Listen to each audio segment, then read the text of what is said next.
Good morning friends, welcome to study globe. दोस्तों स्वागत है आपका अपने चैनल स्टडी ग्लोब में। आपकी सफलता हमारा संकल्प। जैसे कि आप सभी जानते हो दोस्तों, हम डेली बेसिस पर मंडे टू फ्राइडे सुबह 10:30 बजे दोस्तों जनरल साइंस के इंपॉर्टेंट एमसीक्यूज करते हैं, जो आपके आने वाले एग्जाम के लिए दोस्तों बहुत इंपॉर्टेंट होने वाले हैं। चाहे वो आपका एग्जाम दोस्तों एसएससी का किसी भी कैटेगरी का हो, चाहे रेलवेज का हो, या आपका कोई भी स्टेट एग्जाम हो। दोस्तों इस सेशन में हम प्रीवियस क्वेश्चन डिस्कस करते हैं, साथ में एक्सपेक्टेड क्वेश्चन, न्यूमेरिकल और थ्योरी भी डिस्कस करते हुए चलते हैं। ठीक है दोस्तों, आज इस सेशन का है 60वां दिन। चलिए बिना देरी करे आज का सेशन हम शुरू करते हैं। ठीक है, क्वेश्चन नंबर 1 आपके सामने यह है, जल्दी से करेंगे आप लोग आंसर। चलिए आंसर कीजिए। हमारे घरों में लगा घरेलू विद्युत परिपथ में फ्यूज गल जाता है जब इनमें बहुत अधिक बढ़ जाती है। क्या बताइए दोस्तों। आपने देखा होगा आपके घरों में फ्यूज लगे होते हैं, ठीक है, जो आपका दोस्तों इलेक्ट्रिक सर्किट होता है उसमें वो गल जाते हैं। बताइए दोस्तों उसमें क्या बढ़ जाएगा कि वो गल जाएं। आंसर कीजिए दोस्तों। तो ध्यान रखिएगा, ऑप्शन बी आपका बिल्कुल सही आंसर हो जाएगा दोस्तों। जब भी विद्युत धारा का मान बढ़ेगा आपके इलेक्ट्रिक सर्किट में, विद्युत परिपथ में, तो फ्यूज क्या हो जाता है दोस्तों, गल जाता है। ठीक है, तो ऑप्शन बी आपका बिल्कुल सही आंसर हो जाएगा दोस्तों। और एग्जाम में आपसे ये भी पूछ सकते हैं कि जो आपके फ्यूज़ होते हैं दोस्तों, ये किसके बने होते हैं, लो मेल्टिंग मटेरियल के बने होते हैं, जिनका दोस्तों मेल्टिंग पॉइंट कैसा होता है, लो होता है। ठीक है, यानी गलनांक किसका क्या होगा दोस्तों, लो लो होगा।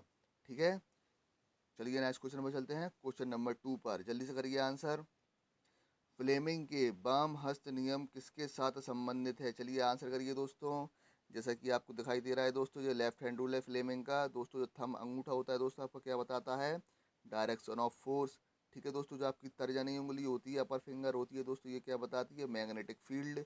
ठीक है दोस्तों, जो आपकी मिडिल फिंगर होती है, बीच की उंगली होती है, क्या बताती है दोस्तों, डायरेक्शन ऑफ करंट। ठीक है दोस्तों, तो ये फिंगर भी आपसे एग्जाम में पूछ सकते हैं, इसलिए आप लोग याद रखिएगा। ठीक है, क्या फिंगर क्या डिनोट करती है। तो दोस्तों इसका आंसर क्या होगा, किससे संबंधित है, फ्लेमिंग लेफ्ट हैंड रूल। तो दोस्तों याद रखिएगा, ऑप्शन डी आपका बिल्कुल सही आंसर हो जाएगा दोस्तों। धारा पर चुंबकीय क्षेत्र से ये रिलेटेड होता है, the magnetic field on the current. ठीक है दोस्तों, तो याद रखिएगा, इंपॉर्टेंट क्वेश्चन है। चलिए क्वेश्चन नंबर 3 पर चलते हैं, जल्दी से करेंगे आप लोग आंसर। बताइए दोस्तों, गतिशील विद्युत आवेश क्या उत्पन्न करता है। आंसर कीजिए दोस्तों। What do moving electric charges generate. Answer करिए दोस्तों। जो गतिशील विद्युत आवेश क्या उत्पन्न करते हैं दोस्तों, आप सभी जानते हैं दोस्तों, जो आपके गतिशील आवेश होते हैं, मूविंग इलेक्ट्रिक चार्ज होते हैं दोस्तों, किस वजह से होते हैं, फ्री इलेक्ट्रॉन की वजह से। ठीक है, जो दोस्तों से मुक्त इलेक्ट्रॉन होते हैं उन्हीं की वजह से दोस्तों आपके आवेश क्या होते हैं, गतिमान होते हैं। ठीक है, जब दोस्तों आपके आवेश होते हैं जो दोस्तों जब गतिमान होंगे, तो दोस्तों वो दो चीज़ आपकी उत्पन्न करेंगे, एक तो आपकी मैग्नेटिक फील्ड और इलेक्ट्रिक करंट। ठीक है दोस्तों, तो आपका आंसर क्या हो जाएगा, ऑप्शन ए मैग्नेटिक फील्ड। ठीक है, याद रखिएगा दोस्तों, अगर किसी भी क्वेश्चन में किसी भी प्रकार का डाउट हो तो आप लोग कमेंट सेक्शन में ज़रूर बताएं, आपके सारे डाउट क्लियर किए जाएंगे। क्वेश्चन नंबर 4 का आंसर करिए दोस्तों। और जिन्होंने भी अभी तक सेशन को लाइक नहीं किया है तो आप लोग सेशन को ज़्यादा से ज़्यादा लाइक कर दे दोस्तों, ज़्यादा से ज़्यादा शेयर करें। ठीक है, और जो भी चैनल पर नए आए हुए हैं तो चैनल को सब्सक्राइब करना बिल्कुल भी ना भूलें। चलिए क्वेश्चन नंबर 4 का आंसर करिए। निम्नलिखित में से कौन सा एंजाइम छोटी आंत में पायसीकृत वसा को ग्लिसरॉल एवं वसीय अम्ल में परिवर्तित कर सकता है। बताइए, यानी आपसे सीधे सीधे ये पूछा गया, ऐसा कौन सा एंजाइम है दोस्तों जो वसे को ग्लिसरॉल में या वसीय अम्ल में दोस्तों परिवर्तित करता है। जल्दी से आंसर करें, कौन सा एंजाइम करता है दोस्तों, आपका लाइपेज एंजाइम। ठीक है, तो ऑप्शन डी आपका बिल्कुल सही आंसर हो जाएगा दोस्तों। लाइपेज एंजाइम दोस्तों बसे को किसमें कन्वर्टेड कर देता है, ग्लिसरॉल में। ठीक है, याद रखिएगा। चलिए नेक्स्ट क्वेश्चन पर चलते हैं, क्वेश्चन नंबर 5 पर। ठीक है, चलिए स्पीड में करते हैं दोस्तों क्वेश्चन, क्या क्या आंसर होंगे इनके। निम्न में से कौन सा कीट कालाजार नामक बीमारी फैलाता है। बताइए दोस्तों, इंपॉर्टेंट क्वेश्चन है, कई बार एग्जाम में रिपीट हो चुका है, जल्दी से बताइए। कालाजार बीमारी दोस्तों किससे फैलती है, आपकी सैंड फ्लाई से। ठीक है, तो ऑप्शन सी आपका बिल्कुल सही आंसर हो जाएगा दोस्तों। याद रखिएगा, सैंड फ्लाई से दोस्तों कौन सी बीमारी होती है, कालाजार। ठीक है, याद रखिएगा, इंपॉर्टेंट है। चलिए क्वेश्चन नंबर 6 पर चलते हैं, जल्दी से आंसर करेंगे आप लोग। बताइए, निम्नलिखित में से किस प्रकाश की तरंग दैर्घ्य सबसे कम होती है। जल्दी से आंसर करें। Which of the following light has the shortest wavelength. Answer करिए दोस्तों, किस प्रकाश की तरंग दैर्घ्य सबसे कम होगी, लाल की, बैगनी की, पीली की, या संतरे ऑरेंज की। बताइए। तो दोस्तों जैसे कि आप देख पा रहे हैं, सबसे कम वेवलेंथ दोस्तों किसकी होती है, बैगनी वायोलेट कलर की। ठीक है, और सबसे अधिक तरंग दैर्घ्य किसकी होती है, लाल रंग की। ठीक है दोस्तों, ध्यान रखिए, जिसकी दोस्तों सबसे कम तरंग दैर्घ्य होगी उसकी फ्रिक्वेंसी क्या होगी, हाई होगी, और जिसकी दोस्तों लंबी तरंग दैर्घ्य होगी उसकी दोस्तों फ्रिक्वेंसी क्या होगी, लो होगी। तो दोस्तों आपका आंसर क्या हो जाएगा, बैगनी। ठीक है, ऑप्शन बी आपका बिल्कुल सही आंसर हो जाएगा दोस्तों। और ध्यान रखिएगा, जिस प्रकाश की तरंग दैर्घ्य सबसे कम होती है उसका अपवर्तनांक भी दोस्तों ज़्यादा होता है। ठीक है, याद रखिएगा दोस्तों, अपवर्तनांक रिफ्रैक्शन इंडेक्स भी दोस्तों आपका क्या होगा, बैंगनी कलर का ज़्यादा होगा दोस्तों, इसलिए इसकी स्कैटरिंग पावर भी क्या होती है, ज़्यादा होती है। ठीक है, इसलिए हमको आसमान नीला दिखाई देता है। चलिए क्वेश्चन नंबर 7 पर चलते हैं, जल्दी से आंसर करेंगे आप लोग। निम्न में से कौन सा भाग परिवर्तित होकर हाथी का दांत बनाता है, जल्दी से आंसर करेंगे। बताइए दोस्तों, इनमें से कौन सा दांत परिवर्तित होकर हाथी का दांत बनाता है। अच्छा क्वेश्चन है, जल्दी से आंसर करेंगे दोस्तों। तो दोस्तों जो आपका सेकंड इंसीजर होता है, ऑप्शन सी आपका बिल्कुल सही आंसर हो जाएगा दोस्तों। सेकंड इंसीजर दोस्तों परिवर्तित होकर हाथी का दांत बनाता है। ठीक है, याद रखेंगे दोस्तों आप लोग। चलिए क्वेश्चन नंबर 8 पर चलते हैं, जल्दी से करेंगे आप लोग आंसर। अगर दोस्तों आपको सेशन में किसी भी प्रकार की कमी लगती है या आपको कुछ समझ में नहीं आता है तो आप लोग कमेंट सेक्शन में ज़रूर बताएं। ठीक है, और आप लोग किस तरीके से पढ़ना चाहते हैं तो वो भी बताएं, आपको उसी तरीके से पढ़ाया जाएगा। चलिए क्वेश्चन नंबर 8 का आंसर करें। निम्न में से कौन विषाणु जनित रोग है, बताइए दोस्तों, इजी क्वेश्चन है। Which of the following is a viral disease, answer करिए जल्दी से। तो दोस्तों आप सभी जानते हैं विषाणु जनित रोग कौन सा है इनमें से, एड्स। ठीक है, ऑप्शन बी आपका बिल्कुल सही आंसर हो जाएगा दोस्तों।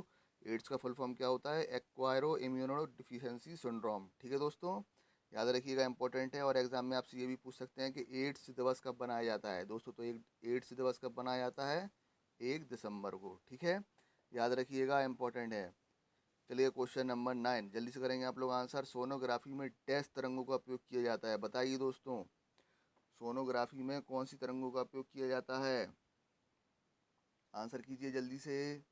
तो दोस्तों सोनोग्राफी में किसका उपयोग किया जाता है, अल्ट्रासोनिक तरंगों का। ठीक है, तो ऑप्शन बी आपका बिल्कुल सही आंसर हो जाएगा दोस्तों। आपने सुना भी होगा कि लोग अल्ट्रासाउंड कराने जाते हैं, ठीक है, जिसको पथरी वगैरह हो जाती है ना, तो उनका अल्ट्रासाउंड होता है दोस्तों, उसको सोनोग्राफी भी बोलते हैं।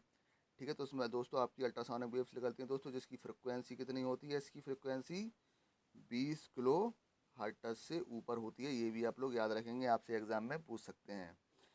चलिए क्वेश्चन नंबर 10 पर चलते हैं, जल्दी से करेंगे आप लोग आंसर। बताइए, पारा प्रदूषण से कौन सा रोग होता है, जल्दी से आंसर करेंगे। पारा प्रदूषण से कौन सा रोग होता है दोस्तों। तो ध्यान रखिएगा, पारा प्रदूषण से दोस्तों आपका मीना माता रोग होता है। ऑप्शन ए आपका बिल्कुल सही आंसर हो जाएगा। ठीक है, चलिए क्वेश्चन नंबर 11 पर चलते हैं, जल्दी से करेंगे आप लोग आंसर। लौंग के तेल में कौन सा सक्रिय पदार्थ पाया जाता है, आंसर करिए दोस्तों। लौंग के तेल में कौन सा सक्रिय पदार्थ पाया जाता है, तो दोस्तों आपका आंसर हो जाएगा यूजेनॉल, ऑप्शन बी। ठीक है, लौंग के तेल में कौन सा सक्रिय पदार्थ पाया जाता है, यूजेनॉल। दोस्तों बहुत इंपॉर्टेंट क्वेश्चन है, रेलवे के एग्जाम्स में काफ़ी बार ये क्वेश्चन रिपीट हो चुका है। ठीक है, चलिए क्वेश्चन नंबर 12 पर चलते हैं, जल्दी से करेंगे आप लोग आंसर। अच्छा क्वेश्चन है, जल्दी से बताइए। द्रव्यमान m की एक वस्तु v वेग के साथ एक ठोस दीवार को हिट करती है और उसी वेग के साथ वापस उछलती है। वस्तु द्वारा अनुभव किया गया आवेग क्या होगा, चलिए बताइए दोस्तों। आवेग क्या होता है, संवेग में परिवर्तन की दर को आवेग बोलते हैं। ठीक है दोस्तों, आपका क्या है, मान लीजिए एक दीवार है, वॉल है। ठीक है दोस्तों, मान लीजिए कोई m द्रव्यमान की आपकी पिंड है, v वेग से दोस्तों दीवार को हिट कर रही है। ठीक है, और फिर दोस्तों इसी दिशा में वापस आ रही है दोस्तों, तो इसका संवेग कितना हो जाएगा, -mv हो जाएगा दोस्तों। क्यों हो जाएगा, क्योंकि दोस्तों वेलोसिटी एक क्या होती है, सदिश राशि आपकी क्या है, एक वेक्टर क्वांटिटी है दोस्तों, जिसमें क्या होता है आपका परिमाण और दिशा दोनों होता है। ठीक है दोस्तों, तो संवेग में परिवर्तन की दर क्या होगी आपकी। ठीक है, ये आपकी पहले, ये आपका दूसरा था। ठीक है, संवेग में परिवर्तन की दर जो आपका अंतिम संवेग, ठीक है, माइनस प्रारंभिक संवेग। जब दोस्तों सॉल्व करेंगे आपका आंसर क्या हो जाएगा दोस्तों, 1 और 2 नहीं लीजिए क्योंकि वेलोसिटी तो सेम होगी इसकी। ठीक है, क्या हो जाएगा दोस्तों, -2 mv। ठीक है, तो आपका आंसर क्या हो जाएगा दोस्तों, ऑप्शन सी 2 mv आपका बिल्कुल सही आंसर हो जाएगा दोस्तों। कई बच्चों ने इसका 0 लगाया होगा, तो वो बिल्कुल गलत लगाया है दोस्तों, क्योंकि इसमें दोस्तों वेलोसिटी आपकी क्या होती है, एक सदिश राशि होती है, इसलिए दोस्तों इसमें नेगेटिव साइन यूज़ करेंगे। ठीक है, क्योंकि इसमें डायरेक्शन लिया जाता है। चलिए क्वेश्चन नंबर 13 पर चलते हैं, जल्दी से करेंगे आप लोग आंसर। निम्न में से कौन सा पदार्थ एक रेडियो एक्टिव तत्व नहीं है, बताइए दोस्तों, आंसर कीजिए। इनमें से दोस्तों कौन सा एक रेडियो एक्टिव तत्व नहीं है, तो दोस्तों याद रखिएगा, एस्टेटाइन भी आपका एक रेडियो एक्टिव तत्व है, फ्रांसियम भी आपका रेडियो एक्टिव तत्व है, यूरेनियम भी आपका एक रेडियो एक्टिव तत्व है। लेकिन दोस्तों आपका ऑप्शन डी रेडियो एक्टिव तत्व नहीं है, तो ऑप्शन डी आपका बिल्कुल सही आंसर हो जाएगा दोस्तों। तो जर्कोनियम है दोस्तों आपकी पीरियोडिक टेबल में ग्रुप जो 4 होता है दोस्तों उसमें पाया जाता है। ठीक है, जैसे आपने सुना होगा टाइटेनियम, जर्कोनियम, हाफ्नियम, रदरफोर्डियम दोस्तों, तो फोर्थ ग्रुप में आपका ये है जो कि एक रेडियो एक्टिव तत्व नहीं है, तो ऑप्शन डी आपका बिल्कुल सही आंसर हो जाएगा। चलिए क्वेश्चन नंबर 14 पर चलते हैं, जल्दी से करेंगे आप लोग आंसर। बताइए, यदि किसी पिंड का द्रव्यमान 8 किलोग्राम है, उसकी ऊर्जा 24 जूल है, तो उसकी चाल क्या होगी? बताइए, सॉल्व करिए दोस्तों। आपको हर सेशन में दोस्तों न्यूमेरिकल देखने को मिलेंगी, क्योंकि न्यूमेरिकल में बहुत से बच्चों को बहुत प्रॉब्लम होती है। ठीक है, और दोस्तों साइंस में आजकल न्यूमेरिकल्स भी ज़्यादा पूछ रहे हैं। ठीक है, चलिए आंसर करिए, जल्दी से बताइए इसका आंसर क्या होगा। तो दोस्तों जो आपकी ऊर्जा है दोस्तों, एक प्रकार की क्या है ये, गतिज ऊर्जा है, काइनेटिक एनर्जी की बात कर रहा है। क्या होता है? Half mv²। तो दोस्तों आपकी ऊर्जा कितनी दी रखी है? 24। ठीक है, आपको दोस्तों द्रव्यमान कितना दे रखा है? 8। दोस्तों आपको चाल निकालना है, यानी इसका वेग आपको निकालना है। तो दोस्तों 8 दिया 24, 3 दूनी 6, तो v² इक्वल टू क्या हो जाएगा? 6। तो दोस्तों v² बराबर क्या हो जाएगा? √6। तो दोस्तों आपका आंसर क्या हो जाएगा? ऑप्शन सी, √6 मीटर पर सेकंड आपका बिल्कुल सही आंसर हो जाएगा। ठीक है, चलिए क्वेश्चन नंबर 15 पर चलते हैं, जल्दी से करिए आंसर। निम्न में से जीवित कोशिका की संरचना का मुख्य पदार्थ कौन सा होता है? अच्छा क्वेश्चन है दोस्तों, आंसर करिए, जल्दी से बताएं। निम्न में से जीवित कोशिका की संरचना का मुख्य पदार्थ कौन सा होता है? जल्दी से आंसर करेंगे तो दोस्तों याद रखिएगा आपका आंसर हो जाएगा कार्बन। ऑप्शन सी आपका बिल्कुल सही आंसर हो जाएगा दोस्तों। निम्न में से जीवित कोशिका की संरचना का मुख्य पदार्थ कार्बन होता है। ठीक है, चलिए नेक्स्ट क्वेश्चन पर चलते हैं, क्वेश्चन नंबर 16 पर जल्दी से आंसर करेंगे आप लोग। किस पादप का पुष्प सबसे बड़ा होता है? जल्दी से बताएंगे, किस पादप का पुष्प सबसे बड़ा होता है? तो दोस्तों सबसे बड़ा पुष्प आपका फूल होता है रेफलेशिया। ऑप्शन बी आपका बिल्कुल सही आंसर हो जाएगा। ठीक है दोस्तों, लेकिन मैं आपसे पूछूं कि आपका सबसे छोटा पुष्प कौन सा होता है? ये तो सबसे बड़ा हो गया रेफलेशिया, सबसे छोटा आपसे पूछ लिया जाए तो दोस्तों सबसे छोटा पुष्प का नाम है बुल्फिया। ठीक है, याद रखेंगे दोस्तों आप लोग, बुल्फिया सबसे छोटे पुष्प का नाम है। ठीक है, चलिए क्वेश्चन नंबर 17 पर चलते हैं, जल्दी से आंसर करेंगे आप लोग। गलेना निम्नलिखित धातुओं में से किसका अयस्क है? जल्दी आंसर करें दोस्तों, अच्छा क्वेश्चन है।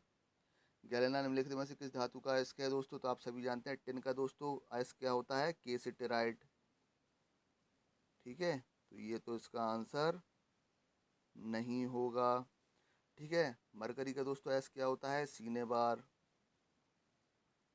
ये भी इसका अयस्क नहीं होगा दोस्तों। और लोहे का अयस्क क्या होता है? हेमेटाइट। ये भी इसका अयस्क नहीं होगा। तो दोस्तों आपका आंसर क्या हो जाएगा? Option D. जो दोस्तों गैलेना होता है किसका अयस्क होता है? सीजे का। ठीक है, याद रखिएगा दोस्तों, और ये तीनों के अयस्क भी बहुत पूछे जाते हैं, जिसको भी याद ना हो तो याद कर ले।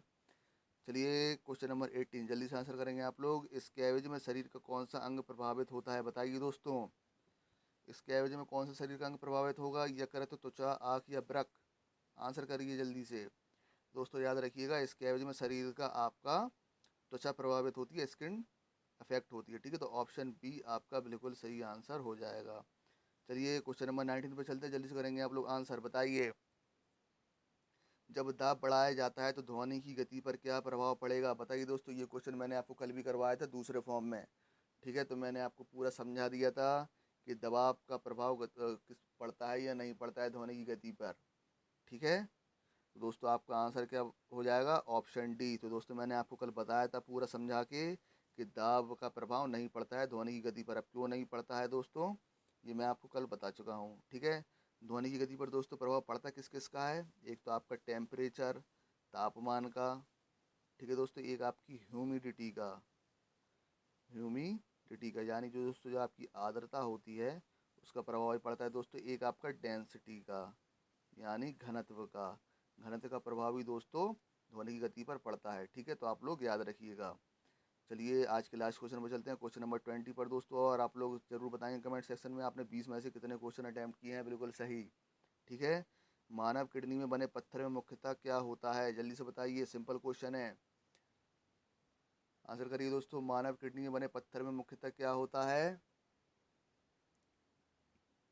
Calcium oxalate. ठीक है, तो ऑप्शन ए आपका बिल्कुल सही आंसर हो जाएगा दोस्तों। जब भी दोस्तों किडनी में जो पथरी बनती है दोस्तों, उसको क्या बोलते हैं? Calcium oxalate. ठीक है, अगर दोस्तों आपको सेशन अच्छा लगा हो, क्वेश्चन पसंद आया हो दोस्तों, तो आप लोग सेशन को ज़्यादा से ज़्यादा लाइक करें दोस्तों, ज़्यादा से ज़्यादा अपने फ्रेंडों में शेयर करें। और जो भी चैनल पर नए आए हुए हैं तो चैनल को आप लोग आज ही सब्सक्राइब करें और बेल आइकन ज़रूर प्रेस करें। ठीक है, और इस वीडियो की पीडीएफ के लिए मेरा टेलीग्राम चैनल ज्वाइन करें, जिसका लिंक आपको नीचे डिस्क्रिप्शन बॉक्स में मिल जाएगा। ठीक है, टेलीग्राम चैनल का नाम है स्टडी ग्लोब। ठीक है, चलिए कल मिलते हैं दोस्तों, सेम टाइम सेम प्लेस पर। Thank you, bye bye.